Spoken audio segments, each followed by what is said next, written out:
नमस्कार मैत्रिणींनो, मी उज्ज्वला रेसिपी मराठीमध्ये. आज आपण पौष्टिक अशी मशरूमची भाजी पाहणार आहोत.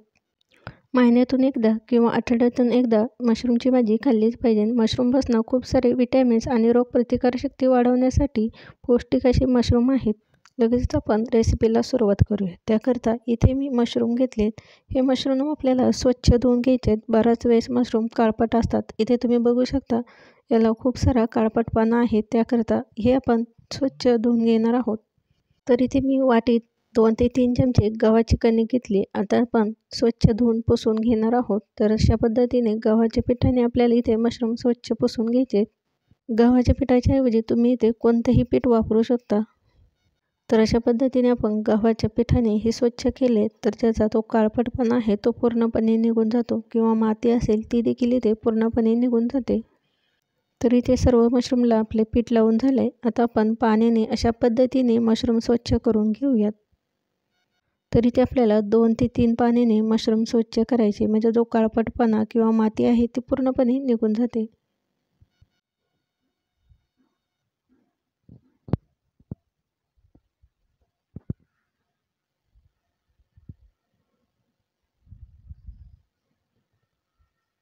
तर इथे आपले गव्हाच्या पिठाने मशरूम स्वच्छ धुवून झाले. तुम्ही इथे बघू शकता काळपट असं पाणी निघले. आता हे पाणी आपण टाकून देऊन त्याच बाउलमध्ये आता 1 ग्लास पाणी घालून मशरूम पुन्हा आपण हे सर्व स्वच्छ धुवून घेऊयात.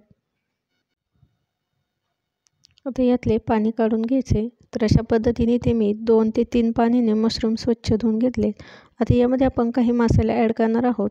तर इथे आपल्याला मशरूमचे 2 तुकडे करून घ्यायचे, किंवा अशा पद्धतीने देखील ठेवले तरी चालेल. यामध्ये 2 चमचे धना पावडर घातली. अर्धा चमचा हळद घालायची. 1 चमचा लाल मिरची पावडर,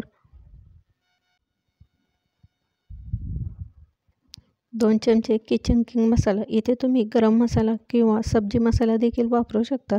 तर माझ्याकडे घरात किचन किंग मसाला होता, तर यामध्ये मी तो घातला आहे. आता यामध्ये आपल्याला 1 चमचा आलं लसूण पेस्ट घालायची.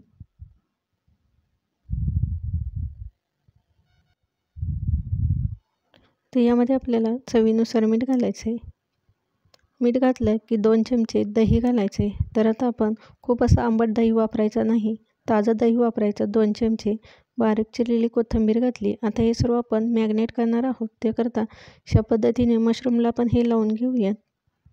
तर इथे मी मशरूम कट करून घ्यायचे विसरले. त्याकरता इथे आपल्याला मशरूम कट करून घ्यायचे. तर आता मी मॅग्नेट करण्याआधी हे मशरूम सुरीने कट करून घेते. तर मशरूम राहिलेले अशा पद्धतीने आपण कट करायचे. मी तुम्हाला इथे दाखवते त्या पद्धतीने तुम्ही इथे ते मशरूम कट करून घ्यायचे. इथे मी छोटेसे पीस करते. तुम्हाला हवं असेल तर अगदी 2 केले तरी चालेल. अशा पद्धतीने इथे आपल्याला मशरूम कट करून घ्यायचे आणि त्यानंतरच यामध्ये सर्व मसाले घालून 15 ते 20 मिनिटे आपण आता हे मॅग्नेट करून घेऊयात. मशरूम मॅग्नेट होईपर्यंत इथे आपण ग्रेव्हीसाठी 3 ते 4 कांदे घेतलेत, 1 टोमॅटो घेतला आहे. आता हे सर्व आपण बारीक असे कट करून घेऊयात. कांदा टोमॅटो परतून घेण्यासाठी इथे मी गॅसवर कढई गरम करायला ठेवली. आता यामध्ये 1 पळी तेल घालूया. तेल गरम झालं की यामध्ये उभा चिरलेला कांदा घालायचा आहे. आता 2 ते 3 मिनिटे अगदी हलकासा आपण कांदा इथे परतून घेणार आहोत. तर अशा पद्धतीने कांदा परतला तर कांद्याचा जो कच्चापणा आहे तो पूर्णपणे निघून जातो आणि ग्रेव्हीला छान अशी चव लागते. त्याकरता अगदी हलकासा कांदा इथे आपण परतून घेऊयात. कांदा इथे आपला परतत आला की यामध्ये आपण बारीक चिरलेला टोमॅटो घालूयात. टोमॅटो अगदी मऊसर होईपर्यंत इथे आपण परतून घेणार आहोत. तर टोमॅटो लवकर मऊसर होण्यासाठी यामध्ये चिमूटभर मीठ घालायचे. आता हे सर्व घालून 2 ते 3 मिनिटे आपण टोमॅटो मऊसर होईपर्यंत परतून घेऊयात. झाकण ठेवून इथे टोमॅटो आपण 1 ते 2 मिनिटे शिजवून घेऊयात.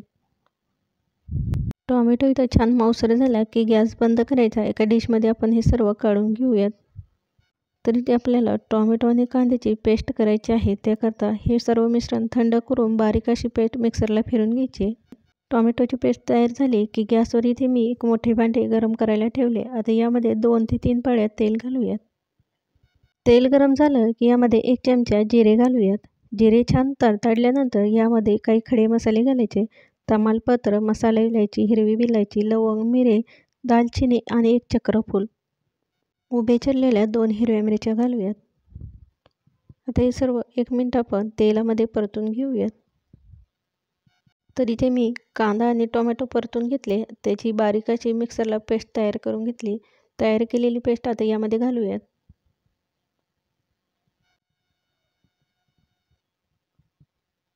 सर्व पेस्ट घालून झाली की यामध्ये आपण काही मसाले घालणार आहोत. 1 चमचा लाल मिरची पावडर, 1 चमचा किचन किंग मसाला. तर इथे आपण मॅरिनेट करण्यासाठी जे मसाले वापरले तेच मसाले यामध्ये वापरायचे. आता हे सर्व आपण मिक्स करून घेऊयात. तर आपण मॅरिनेट करताना मसाले घातले त्याकरता अगदी यामध्ये मी 1 चमचा मसाला वापरला आहे. आता हे सर्व आपण तेलामध्ये छान परतून घेऊयात. तर ह्यावर झाकण ठेवून एक 2 ते 3 मिनिटे आपण तेल सुटेपर्यंत मसाला परतून घेऊयात.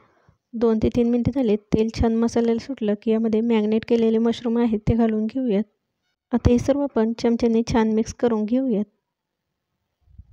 तर इथे आपण मशरूम मॅरिनेट केले त्यामुळे मशरूम शिजण्यासाठी अगदी 10 ते 5 मिनिटात आपण हे मशरूम शिजवून घेणार आहोत. त्याकरता यावर झाकण ठेवून तेल सुटेपर्यंत मशरूम आपण इथे परतून घ्यायचे. तर यावरचे झाकण काढून यामध्ये आता आपण 1 ते 1.5 ग्लास पाणी घालूयात. आता इथे तुम्हाला ग्रेव्ही किती दाटसर हवी त्यानुसार तुम्ही यामध्ये गरम पाणी घालायचे. तर यामध्ये आपण चवीनुसार मीठ घालूया. तर इथे आपण मशरूम मॅरिनेट करताना देखील मीठ वापरलेले आहे. त्याकरता अगदी चवीनुसार यामध्ये मीठ घालायचं आहे. तर यावर झाकण ठेवून एक 10 ते 15 मिनिटे आपण भाजी शिजवून घेऊयात. 15 मिनिटे झालीत. आता यावरचे झाकण काढून बघूयात. तर इथे मशरूम आपले छान असे मांसाहार शिजले गेलेत. तर इथे मी मशरूम मॅरिनेट केल्यामुळे अगदी 10 ते 15 मिनिटात इथे मशरूम आपले शिजले जातात आणि चवीला देखील छान लागतात. आता यावर मी थोडीशी कस्तुरी मेथी घातली, बारीक चिरलेली कोथिंबीर. अशा पद्धतीने इथे आपली पौष्टिक अशी मशरूमची भाजी तयार झाली. तर या भाजीपासून आपल्याला खूप सारे विटॅमिन्स, रोगप्रतिकारशक्ती वाढवण्यासाठी खूपच अशी पौष्टिक मशरूम आहेत. तर ही भाजी नक्की करून बघा. रेसिपी आवडली असेल तर रेसिपीला जास्तीत जास्त शेअर करा, लाईक करा व कमेंट करा. चॅनलवर नवीन असाल तर उज्ज्वला रेसिपी मराठी यूट्यूब चॅनलला सबस्क्राईब करा. रेसिपी बघितल्याबद्दल धन्यवाद.